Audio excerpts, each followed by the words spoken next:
Welcome everyone. I am Mark Callender with the Callender Home Team, and I want to introduce my guest today, Molly Nadeau with Neighborhood Loans.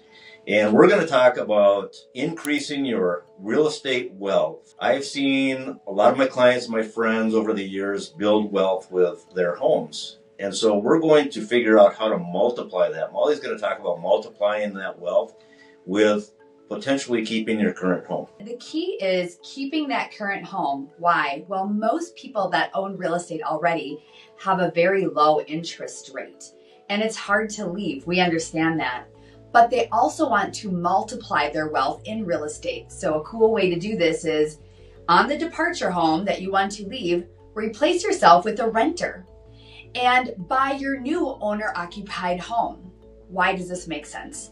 On the departure home, the investment property, at a 3% interest rate, well, you'll never get a 3% interest rate on buying a new investment property. So cash flow is high.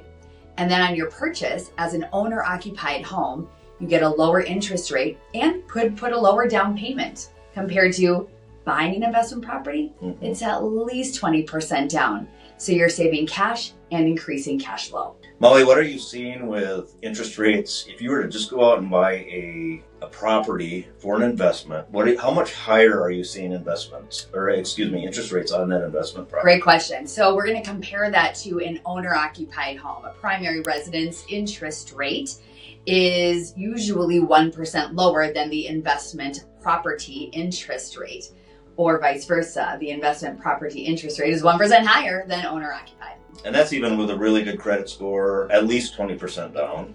Yeah, so the comparison would be 25% down on the two, excellent credit. The differential will be about 1% difference. Once we start to change those metrics for down payment or credit score, that adjustment could be more. Well, that's our part one on investment properties. We're going to have another video. It's going to be a part two. We're going to dive in a little bit more, maybe taking the next steps and how to reach your goals with investment properties and getting some more income off your current property.